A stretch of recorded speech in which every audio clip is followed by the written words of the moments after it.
ADGP MR Ajith കുമാറിനെതിരായ അന്വേഷണത്തിൽ വിജിലൻസിനോട് ചോദ്യങ്ങളുമായി ഹൈക്കോടതി.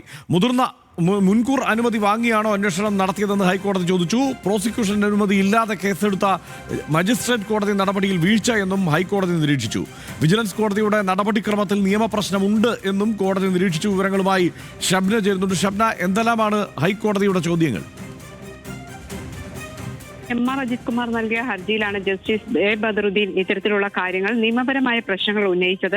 MR Ajith കുമാറിനെതിരെ ആരാണ് അന്വേഷണം നടത്തിയത് എന്നതായിരുന്നു കോടതിയുടെ ചോദ്യം. ഉന്നത ഉദ്യോഗസ്ഥനാണോ അതോ ജൂനിയർ ഉദ്യോഗസ്ഥനാണോ അന്വേഷിച്ചത്? ജൂനിയർ ഉദ്യോഗസ്ഥൻ അന്വേഷിച്ചതിൽ അസ്വാഭാവികത ഇല്ലേ എന്നായിരുന്നു കോടതി ചോദിച്ചത്. ഹൈക്കോടതി ജഡ്ജിക്കെതിരെ രജിസ്ട്രാർ അന്വേഷണം നടത്തിയാൽ എങ്ങനെയിരിക്കും? എന്താണ് നടപടിക്രമങ്ങളിൽ സംഭവിച്ച വീഴ്ച എന്നും MR അജിത് കുമാറിനോട് ചോദിച്ചു.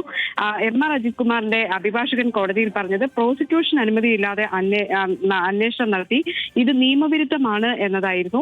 കോടതി ഇപ്പോൾ വ്യക്തമാക്കിയിട്ടുള്ളത് മുൻകൂർ അനുമതി വാങ്ങിയാണോ അന്വേഷണം നടത്തിയത് എന്ന് വിജിലൻസ് അറിയിക്കണം.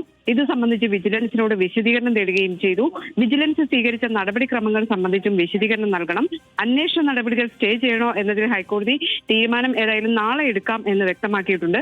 പ്രോസിക്യൂഷൻ അനുമതിയില്ലാതെ കേസെടുത്ത മജിസ്ട്രേറ്റ് കോടതിയുടെ നടപടിയിലും വീഴ്ചയുണ്ട് എന്നാണ് ഹൈക്കോടതി പറയുന്നത്.